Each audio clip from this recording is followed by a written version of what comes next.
Hey, digital wildcatters, welcome back to BDE. Mark, where the hell have you been? Hold up your run of show that you printed out in your giant print. We're so glad to, after last week's episode, aren't we glad to have Mark back? Run of show, different topics, linking to articles. This is going to be so much better. Where were you? I was in North Carolina. Nice. For 2 weeks. That's awesome. Did everything from visit the NASCAR museum to catch a couple of AAA games with the Charlotte Knights. Oh, very cool. My son was out there doing some training for a couple of weeks, so it's good. Good to get out of the heat. Oh, that's awesome. Caught was it Debbie? Debbie's remnants, or the tropical depression came through there like the second or third day we were there, so little wind and rain. Well, welcome back. We're glad to have you back. I think the fan base was calling for you to come back. So anytime we don't treat you well, just sit out a week. Mark it. I'll be out next week. So. You'll be back. So Autry Stephens passed away. Endeavor. There had definitely been kind of rumors of him being sick and thus leading to the sell to Diamondback. But anyway. Yeah, and some great content out by you next week. The video with Brian Sheffield. Yeah, that was cool. I got to give Brian props because Brian literally was crying last Friday. I mean, that was his mentor. And I told Brian, I said, look, just take out your iPhone and record, because even if you don't show anybody that, in 20 years, you're going to want to remember what you were feeling and the stories. And he sent it to me, and it actually did not take much in the way of convincing. I'm like, you need to share this with the industry. And he goes, well, how are we going to edit it and all this? I said, nothing. Let's just put it out there, because kind of like BDE. Kind of like BDE, but no, the stories were great. And I wound up getting a lot of messages from people telling stories. I had one guy, Autry was part of a breakfast club that met every Wednesday, and they wanted some younger members. So my friend had just started an oil and gas company, young guy, got invited to the breakfast. And before Autry got there, everybody's like, well, we'll just, you need some acreage. We'll see if Autry's got some non-core assets he'll sell you. So anyway, Autry shows up. My friend gets introduced to Autry, and the guy goes, you got any non-core assets you'd sell me? And Autry goes, I don't sell shit. I never actually met him. We would occasionally on a investor bus tour would arrange to see private companies, and it never intersected in a couple of 3 meetings that we had over the course of time of a few years. He was either working away behind closed doors or wasn't available. So I regret not ever meeting Autry, but just. I didn't know him well, but the last time I talked to him was probably about 12 or 13 years ago. And he sat next to me on a Southwest flight, and he was in a middle seat. You know, it was Houston to Midland or Midland to Houston or something, because he still flew Southwest. Yeah, and very much similar to that, George Mitchell used to fly Southwest. When I started covering Mitchell, it was shortly before the Devon acquisition. They had a gathering with the Railroad Commission up at their Bridgeport gas facility. And one of my associates was flying up. I'd flown up the night before to Fort Worth, and one of my associates was flying up same day, and he looks across the aisle on Southwest, and he's seated right across from George Mitchell. Yeah. So, just another of the great stalwarts of the industry with lots of color and character and legendary aspects is gone, which. Well, and to some degree, we need to give Autry props for being ahead of his time when it came to media. Because remember the Roughneck show? Oh, sure. Yeah. I was an avid watcher of True TV's highest rated Black Gold. And the I guess the footage competitions between the big dog rigs. Exactly. And Autry funded that out of his pocket. It was great for a while. And loved watching that. I watched it when it came out, however long. I think that was like, 2009, something like that, 10, somewhere around there. Don't remember. I think it ran 4 years. Forgot that Matthew McConaughey's brother was in it. Sure. Yeah. What's his name? He had a funny nickname. Rooster? Like Rooster. Yeah. That's what it was. Rooster McConaughey. So, anyway, rest in peace, Autry. I definitely know you will be missed. So what's next? I don't know. I don't even want to talk about this one, but I'll let you kick it off. New York Climate Change Superfund.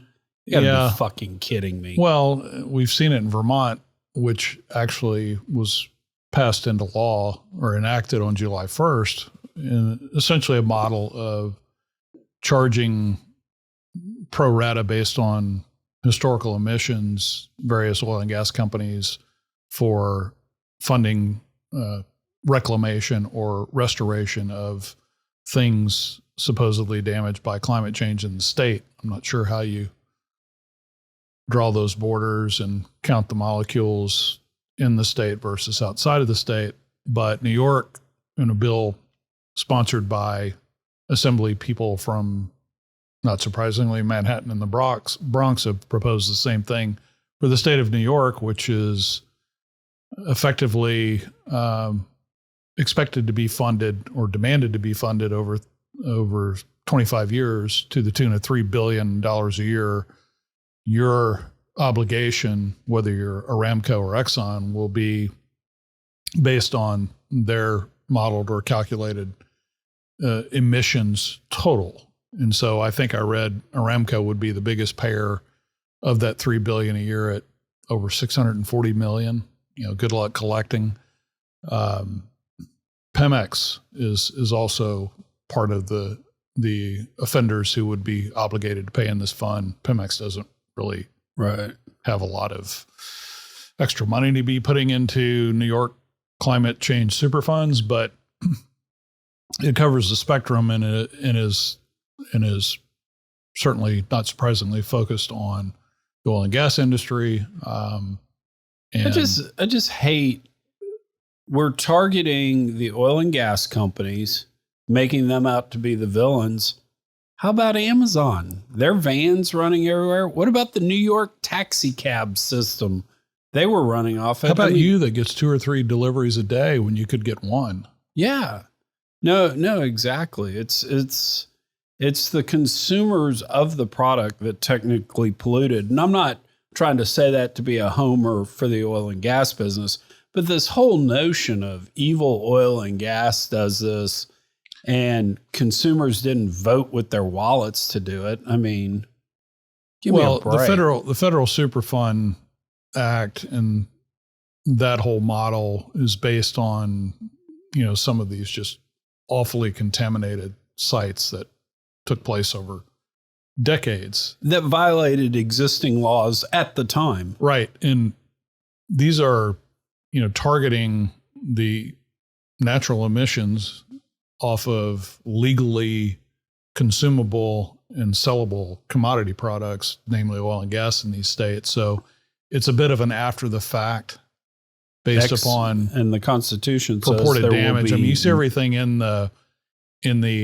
objectives for the funding to do things like build seawalls for coastal protection, marsh reclamation and restoration, and things is seemingly a bit far removed for funding overhauls of heating and air conditioning systems in school buildings to more efficient solutions. But my point about the federal Superfund model is that, as far as I can recall, it was largely based upon actual damages that you could directly correlate with practices that were outside of some of the regulations and the laws, and they're observable in that they're, contaminated rivers and soil, et cetera. So a lot of these sites needed to be cleaned up, and they need to be cleaned up in a pretty aggressive way. Yeah. And they were violating laws at the time that were in place. They were dumping into rivers without permits, that type thing. I looked it up just to I was a political science major, but I just wanted to make sure I got it right. Article 1, Section 9, Clause 3 prohibits the federal government and states from passing laws that are ex post facto in nature. And so, they've operated within the law. Emissions have been contemplated by federal regulations imposed on the car companies, permits, etc. So this is kind of chicken shit. Well, and as we said when we talked about the Vermont proposal, which is now enacted into law, that this was going to be the start of a bit of the domino effect of this type of aggressive adverse legislation that targets a specific category of energy producers who are providing, the energy of life today. And if we think about the business decision as to whether or not I continue to operate in a state that is now imposing that type of penalty, I've got free will to not operate in that state, or reduce operations to the extent that, maybe you just leave altogether. Yeah. And I would think, even despite being the economic powerhouse that New York City is, et cetera, I think that's a state potentially, if I'm Saudi Aramco, if I'm Pemex, if I'm Exxon, maybe I could do without. Right. It's not like it's Texas. Not like, it's not like I got 1 million barrels a day of production out there.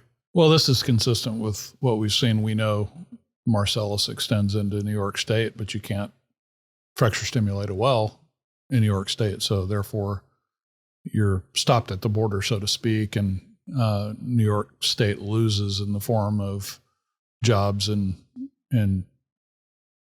tax and royalty benefits from having producers. Yeah. And again, the thing, state. And the thing I hate about it is it takes away from the honest, thoughtful discussion that we should have. We're just going to go after big, bad oil and gas companies. We're going to raise prices to the consumer. Every time energy prices go up, people die. I hate to be that blunt about it, but it's true. And it's just the chicken shit way about going about it, instead of sitting down with the users, the consumers of oil and gas, saying, all right, guys, we need to do this for the environment. We're going to put this burden on you in terms of more price, less product, et cetera. It's this demonization of big bad oil and gas companies. And then they're going to turn around and bash the oil and gas companies for charging too much, for price gouging. And it's just at 2 to 4 cents a gallon retail margin. Yeah, exactly. So good luck, New York. I am almost there. I would never, I'm still not there. I won't do it. But it would be great if we just shut down all the petroleum-based products one day. Now, I know that would cause mayhem, which would be really bad, and we're not those kind of people. But it'd be nice just to say, hey, guys, okay, you can do without us if you want. Anyway, I'm sorry I'm being bitter. Yeah, I think that kind of shock treatment would be politically untenable. Yeah, bad stuff would happen. Which we don't want bad things to happen. Are we talking politics again? That's why we produce energy, to make life better for folks. But anyway, I'll get off my soapbox. So should we go to the next state-owned or the next governmental-owned entity? Yeah, I found it amusing that the UK is now proposing a partnership, a state-owned entity to accelerate or motivate more investment in offshore wind. And they've created something called Great British Energy, which will work with the Royal Crown Estate, which owns most of the rights to, I think, a 12-mile offshore potential leasehold. And the plan is to invest up to order of magnitude 60 billion sterling over the next 5 years, which will somehow catalyze private investment to participate in generating leasehold and development plans for 20 to 30 gig of offshore wind, which will theoretically power up to 20 million homes. And so you've had a private sector that has ebbed and flowed, to say the least, based upon market conditions and offshore wind in particular, and among other things, some of the higher profile hiccups that we've run into, like in Nantucket.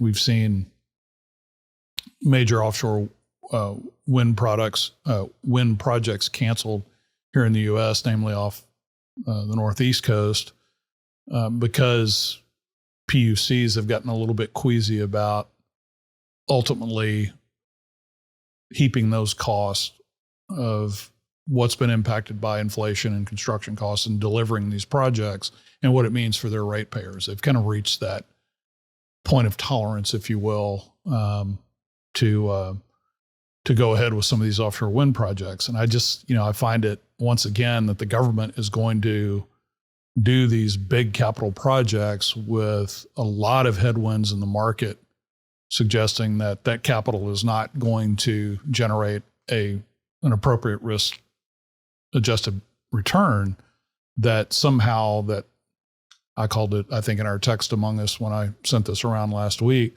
bit of a forced march. Yeah.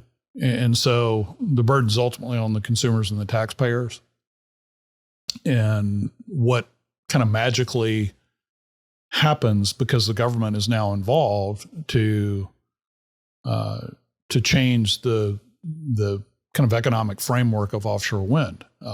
We start to see some deflation in materials and other costs come in to get these projects more competitive, but somehow all of a sudden you put together a state-owned entity that's going to magically make things, and it's all on the promise of ultimately lower costs. Look, we've been at the mercy of dictators because we import so much fossil fuel. Russia was highlighted in the rationale by Keir Starmer. We're at the whim of these authoritarian dictators and the price shocks that relate to that. The only thing, because when you sent that article around, I had the same exact reaction. If no one wants to invest right now, what is getting the government involved make it any better? I guess if you wanted to be somewhat deferential to their efforts, you might look to something like university lands. The University of Texas and A&M own all this acreage, and they put together university lands that has oil and gas professionals there. They lease out the minerals to oil and gas companies, and to their credit, have been pretty entrepreneurial in doing that. They're a bit of a pain in the ass to deal with, but for the most part, they do facilitate stuff. So I might be willing to ask some questions of, if these guys are going to come in and standardize leases, maybe push back on Parliament, we need some rules here, and here to make this happen. Okay, maybe it could be a constructive force. But at the end of the day, my sense is it's just going to be more government and more politics. And the fact that they're claiming that they can replace Russian natural gas with interruptible power, I think leads me to believe we're right to be cynical. How many best-in-class models from a market standpoint, state-owned energy companies are there? Yeah, exactly. Right. So it's just it's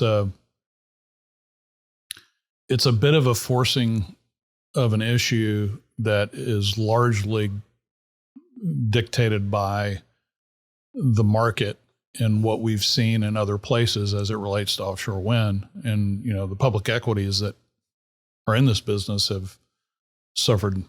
They're more than their fair share of pain, but it's really the market reality. And now the new UK government steps in and says, we're going to do this. We're going to catalyze this and surely motivate a lot of private investment. And you still have companies, I forget the name of the company. There's a UK offshore oil and gas producer who's threatening to move out of the UK into friendlier regimes defined as places like Norway. I mean, when you look at, because of the immense tax burden to British producers, you look at their part of the North Sea and production's been declining.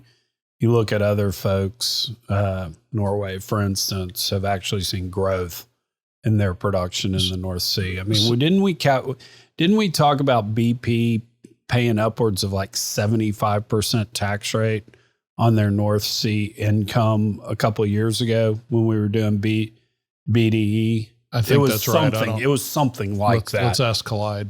There we go. We can go ask Collide. We should have asked Collide before we came in. BP out of the North Sea or something accounted for 10% of their net income and 40% of their tax bill or something ridiculous like that. I'll go ahead and make a prediction so we can look at this Collide a few years. Great press release. Nothing will happen.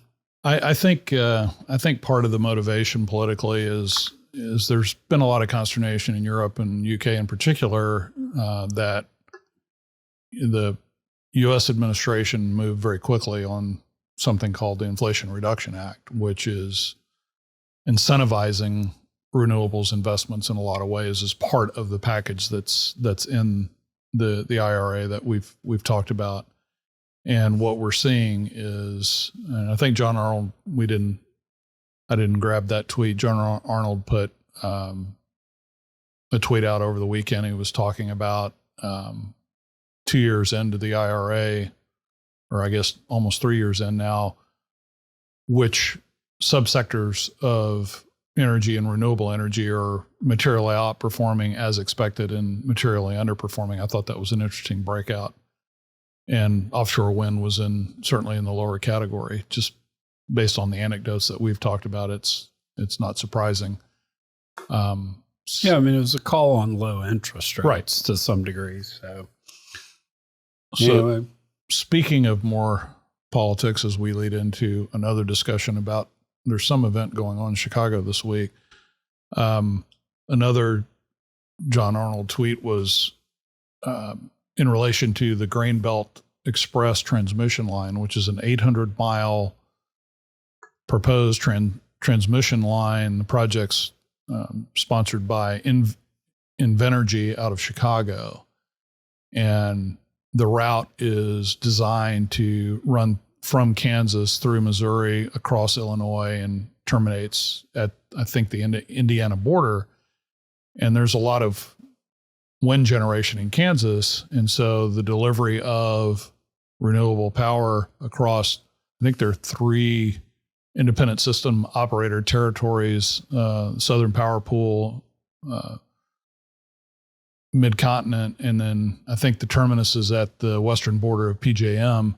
The state regulator, and this has to do with the Illinois section of the line. So across 3 states, the Illinois section of the line, the Illinois regulators approved it, but state appeals court overturned that or rejected the approval or canceled the approval on appeal. And I thought John brought up a really interesting point as to how this all works. And he basically said, and summarizing as a chicken and the egg problem, one of the reasons that the state court rendered its decision to reject or undo the state regulators' permitting of the Illinois section of the line was they didn't have any financing. They didn't have any customers and a few other things. Well, as John pointed out, that's not how project financing works. And so permits in hand, you go with clarity that you've got the project approval to complete the project over this service area in this transmission right of way. But it just, it's just one of the kind of endless dimensions of what we've seen in the inertia that besets not only stuff federally, but also at the state level. When you don't have regional cooperation among, in this case, 3 states, one state can kill a project, which is what it's effectively done. But it also goes completely counter to what the end game is to motivate getting renewable power that's generated in Kansas to population centers like Illinois to then transition out of other forms of generation. And so did you read Doomberg's piece on this? I did. Yeah. And I thought it's interesting because Manchin, I think they called it Swan Song, that Manchin's put forth a permitting bill. And I am not, I'm a libertarian. I am not a big fan of the federal government and all, but these big projects that go across states, even I can get my head around this is interstate commerce, and the feds have the right under the Constitution to regulate that. We got to have some rules in place so that you can get these projects permitted, do your work to protect the environment, but then it's got to shut down just the numerous lawsuits and the various actors, to your point, that can come in and gum this stuff up. A sweeping Energy Permitting Reform Act, which is what it's called, is only 75 pages long, which has got to be at least a contemporary Washington record for that spectrum or that breadth of regulation or legislation. And, I read the same Swan Song piece, and that perhaps sparked a little more focus on the EPRA. And unfortunately, Swan Song really describes what's ahead of us in the next few months, is that you're losing one of your most thoughtful voices in Congress on, dare I say only, but in Joe Manchin, who reclassified as an independent some time ago. And if you look at the one-page summary, which the thing that's compelling is that it forces timeline. It forces, in my mind, there's 2 things. It forces timelines or statute of limitations. In one case, you have 150-day statute of limitation on actions, on whatever action is from date of the final agency action. The agency has jurisdiction.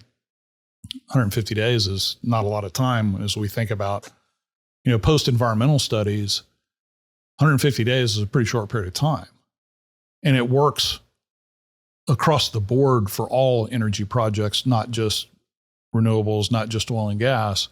And so there was a lot of compromise in this. The other thing that I picked up on in skimming the bill was the federal government's got to conduct at least one federal lease auction for not only oil and gas, but mainly wind, a lease sale every year. And the way things are going now, we're not going to have a lease sale for a handful of years. If we're not going to have a lease sale buy. Right. So, exactly. The development or the appraisal, exploration and appraisal, and then the development timeline go in sequence after that, as we know. And if you take the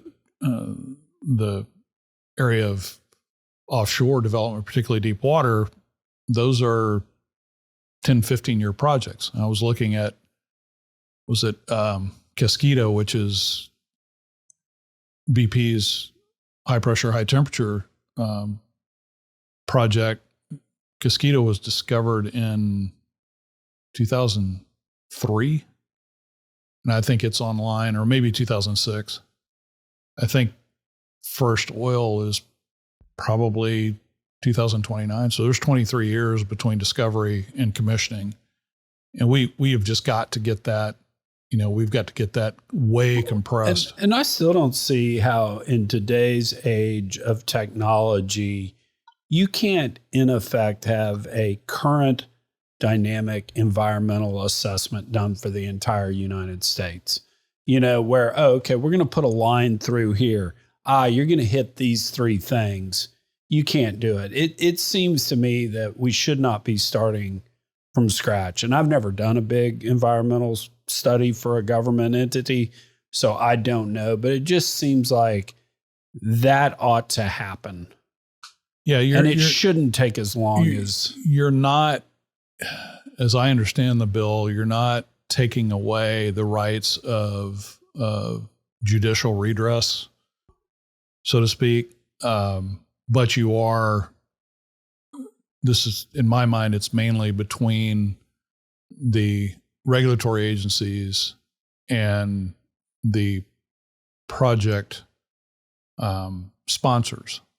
And so forcing decisions once whatever appropriate environmental assessment is achieved or satisfied, then you don't, these things don't sit just for infinite periods of time while, agencies can kind of slow play and drag their feet. We've seen that. And we've talked about things like the Ambler mining road in Alaska, that, that concession or that prospective project has been on the boards for over 10 years. And you waited 10 years to all of a sudden, because part of that project crosses federal lands, you had the Interior Department just say, we're going to issue a no action, which means a critical road between the mine and the Dalton Highway couldn't be built because it crosses through a federal preserve area. Forget what it's called. Well, I want to get back to EPRA real quick as it relates to LNG.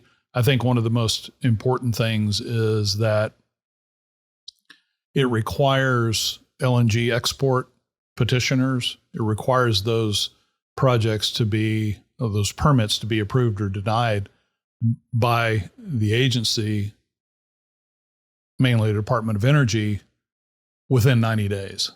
And that's a blink of an eye in the way Washington works. And if that 90-day period lapses, the permits are automatically approved. Yeah. So, naively hope this ultimately gets some legs. It came out of the Energy and Natural Resources Committee on a 15-4 vote. I think people will look at that somewhat cynically as a bipartisan effort between Senator Manchin and Barrasso. Well, Barrasso is the ranking member of the committee. He's a Republican from Wyoming, I believe. Do the political polls look at these as really more one side than the other, meaning more right than left? We'll see. I wish Manchin wasn't retiring, because I think he's been incredible and incredibly sober and thoughtful on energy policy, and Congress needs a leader. Well, and he actually like understands it. I mean, Right. that in my mind goes, it's one thing to be a leader and to be thoughtful on it, just ultimately understanding it and being able to call things out, I think has been an important role. And we talk about it all the time on here. This is really freaking important. We need to have a thoughtful discussion about it.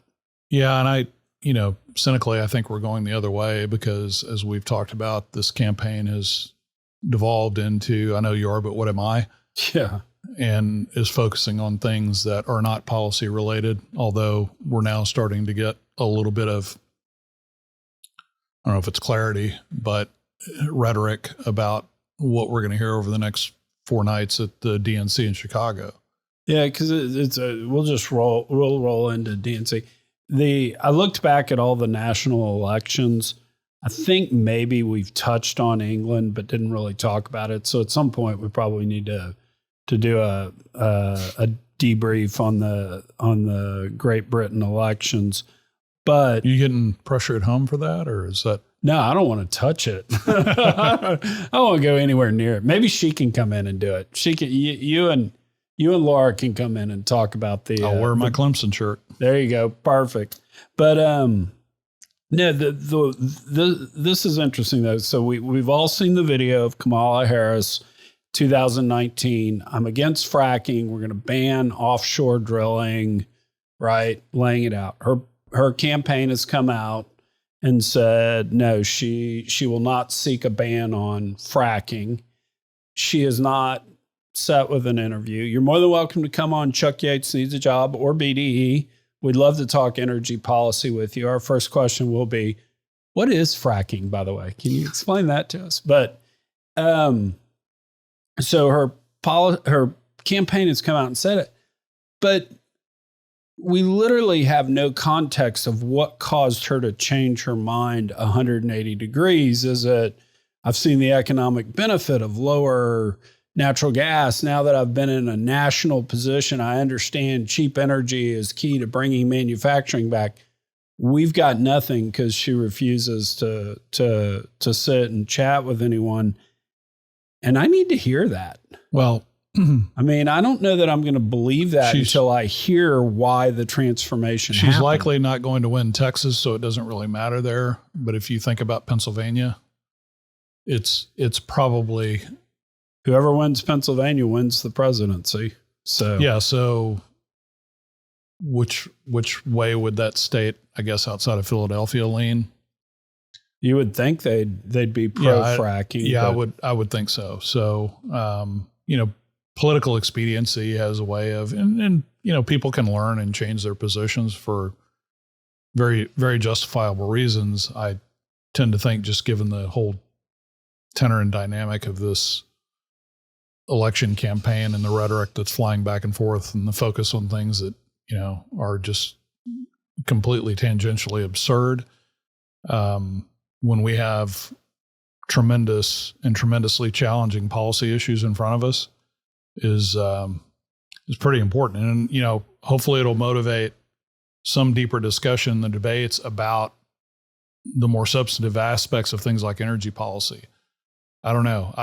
I'm not terribly hopeful about the notion of, at least you've seen in the headlines, of rent and price controls, beyond energy. Yeah. Well, it's like, if somebody's for price controls on the grocery business as a 1.5% to maybe 2% net income margin, I can't believe that person is pro fracking. But anyway, I just don't think that person exists. So color me skeptical. Yeah, I think Kroger reported net margins in the second quarter is some of the lowest they've seen in a number of years. There's not a lot more that the top line can come down. Yeah. That, as a friend of mine used to say, who's in the oilfield services business, he said, when they weren't getting any pricing power and prices were coming down, yet there was still a business to run. He said, I'm kind of getting tired of working for practice. Yeah. Zero EBITDA margins don't keep the lights on for very long. And so, we will see the time-tested response by the producers of whatever it is, or the providers of whatever it is in terms of housing. I mean, we've got a plan to go out and build 3 million homes.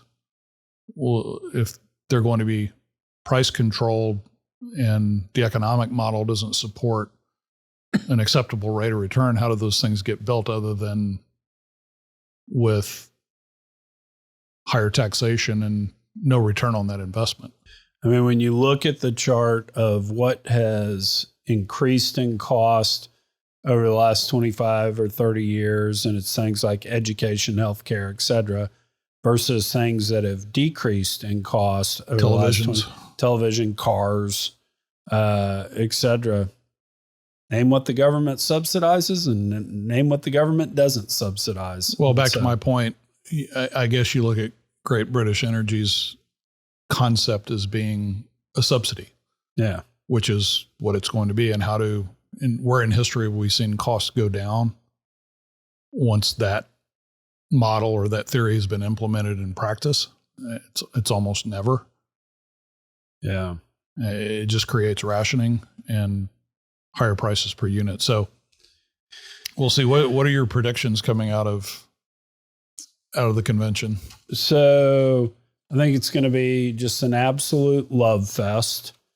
I think, a lot of parallels, as we've talked previously on BDE, to 1968 disputed type I think they convention. had 100,000 protesters coming in. Yeah, so they've got the protesters coming in. There will be a lockdown on any media of this.